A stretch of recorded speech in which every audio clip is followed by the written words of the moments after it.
Hey, Mr. R-Man here. This is the second time. Last time it failed. And Mr. A here too. yeah, we're telling stories, but I hit the max time. And so we're going to say the same stories as we did in the last video that won't be up to YouTube, but this time will be polished. And again, we're going to scan the room in the dark. We're going to tell them fun stories about ghosts. And we're going to scan this dark room and put down in the comments if you catch anything spooky looking or just anything at all. And I'm gonna pan to Austin. Okay. God darn it, Mr. A over here. And which story did we start with? Mine. All right. So I have two stories. I'll start with. So the first one. I forgot what it was. Oh yeah. Valentin. Yeah, the Valentin. When my got the Valentin got shut down, not because it was haunted, because they couldn't keep up with the bills. But whenever I was working there,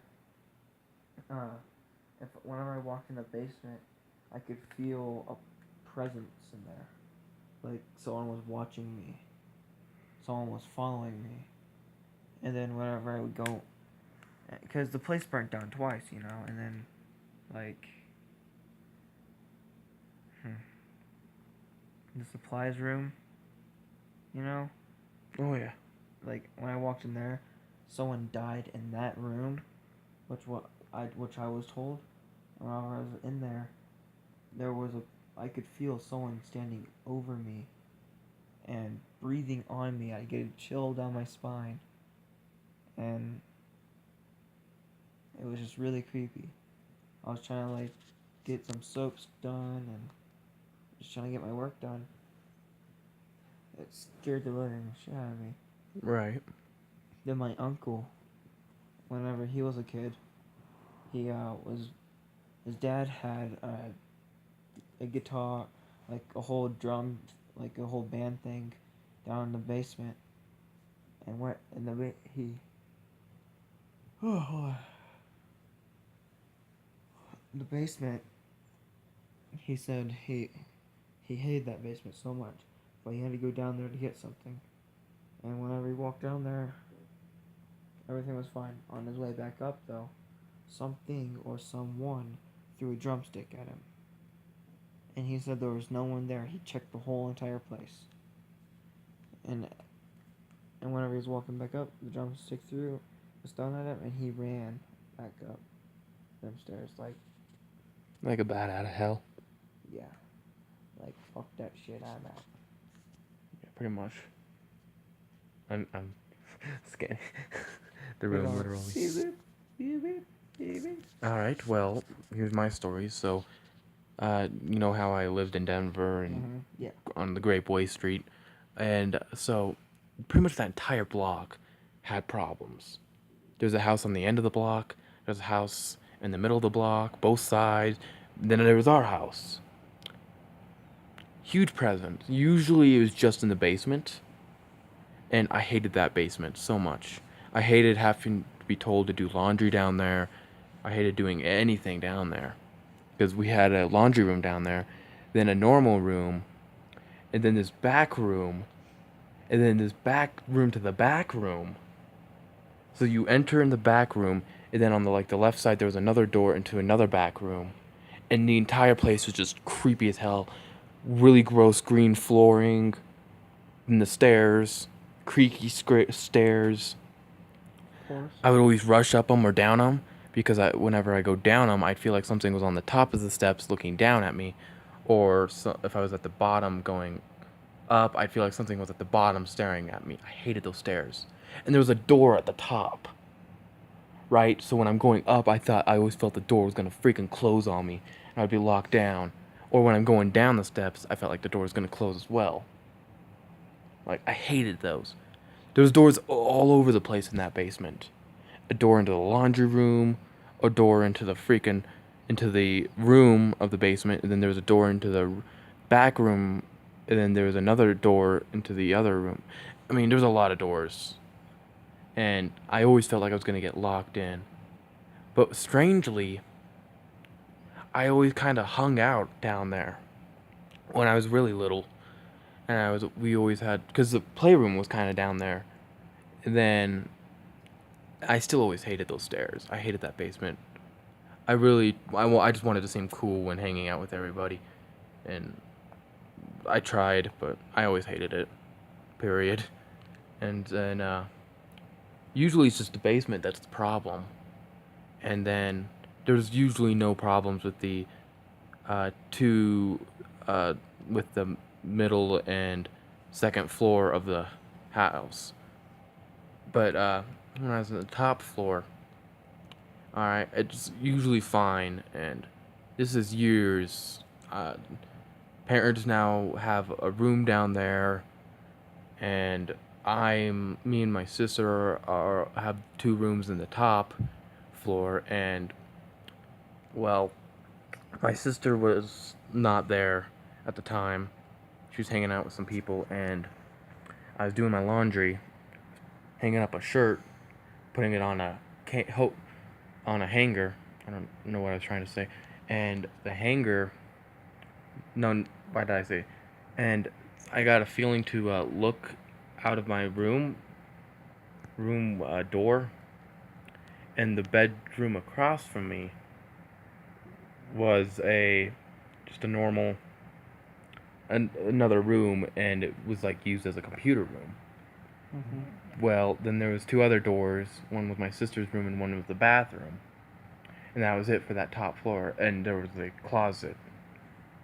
Anyways, I look up, and there's this black shadow, plain as day, right? And usually shadows are on walls. That was not on a wall at all.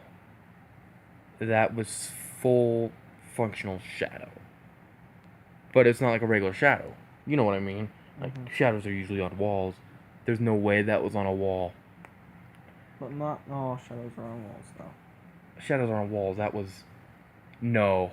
That was not on a wall. It walked, literally, from the room across from me. I saw as it walked kind of slowly, but time seemed to speed up because of how scared I was. Time felt sped up, but also slowed down. It walked slowly into the bathroom, so I thought it was going to walk into my room. It walks from that computer room into that bathroom, and it disappears. I'm frozen with fear. Can't move at all. I'm sweating. I'm terrified. And I drop it. I drop everything. And I finally can stop moving. And immediately when I stopped moving, I ran down the stairs as fast as I can. And what I'm angry about is that I told somebody about it. I literally ran down the stairs, and I jumped down into the living room, and I tell Dad, I think it was, I just saw a ghost. Yeah, it's. I shouldn't have told anybody, because then it's like, oh no, there must have been just somebody walking outside, and their shadow was reflected into your room, and you thought you saw something. No. My room was pretty big, and the window, no. Wasn't even near the street. And the sun wasn't in a position of that, where it could do that. The sun was like midpoint, noon. It was probably like 1 actually, or 2 or something. I don't Just know. enough to shine in a window. I mean, the sun, there was no way somebody could have walked outside and their shadow even reach my window. It was that kind of day. And Dad just said, oh yeah, there's nothing to worry about. There are no spirits in here. And thinking back now, it's like there was definitely something In there. in that house, and there was something in a whole bunch of other houses. Yeah, and I mean, it's just really creepy because my mom, when we lived in Florida, she there was a guy that she knew. He would ride his bike, and he'd ride his bike all the way to the gas station to buy a pack of beer. One day he was coming to buy a pack of beer. He was on his way, and then fire truck or semi, don't remember what it was. My mom did. Forget what my mom said, but it came and hit him apparently. Oh damn. And my mom, my mom was really good friends with the guy too, and as she was driving home, she saw his spirit on his bike riding away. My mom slammed on the brakes, and she turned back and nothing was there. Oh, that's spooky. Yeah, man.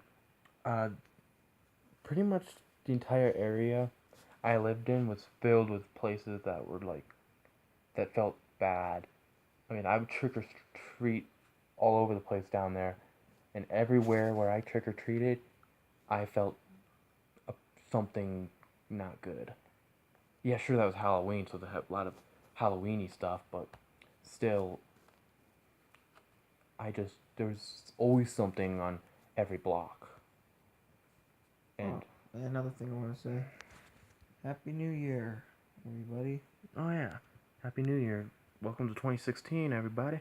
Woo! Woo! I mean, What we gonna name this video? uh, Watch this at night. stories in the dark. Cause that's spooky stories in the dark. I don't know, scary stories in the dark. And all my stories are true. I swear to God. Yeah. Okay. So true stories of the night. Yeah. True stories of the night. True experiences. Yeah. I mean, I believe in ghosts, and I probably always will. And please tell me I'm not the only one that heard that pop. I heard the pop. Sometimes the floors pop. Yeah. To the refrigerators. It's just the house breathing. Our house is alive. Oh, your house is alive. It's alive as it like gets up and starts walking. Is Please your tell me. refrigerator running? Is your house running? Then you better go catch it. Yep. Yeah. Is your refrigerator running? No.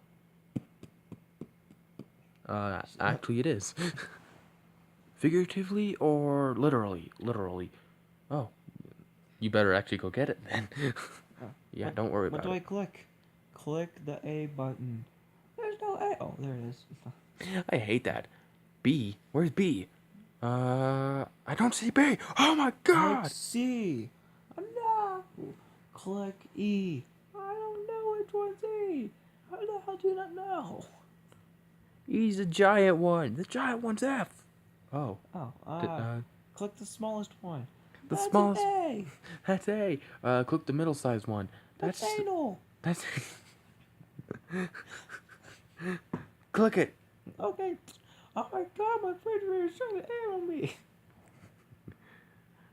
Ooh, this is kind of neato. Oh yeah. Oh. Why did I make it? Oh god. Oh, I reversed the anal. Now it's not me giving it anal. It's it giving me anal. I shouldn't have pressed the R button. What does the F button do? It's at the bottom it says fuck me. Oh no. Oh, this actually. Oh, it's a bit What does cold, this but this do? feels good. What does this do? Oh, I reversed it. No, goddamn. It's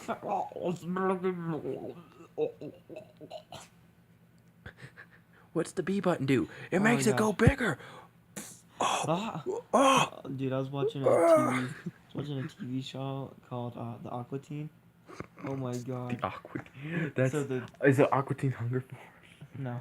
Yeah. Yeah, Aqua Team Hunger Force. Yeah. That thing is hilarious. He's telling Fries, the cup fry. I can't remember the names. It was like There's Meatball. Meatball.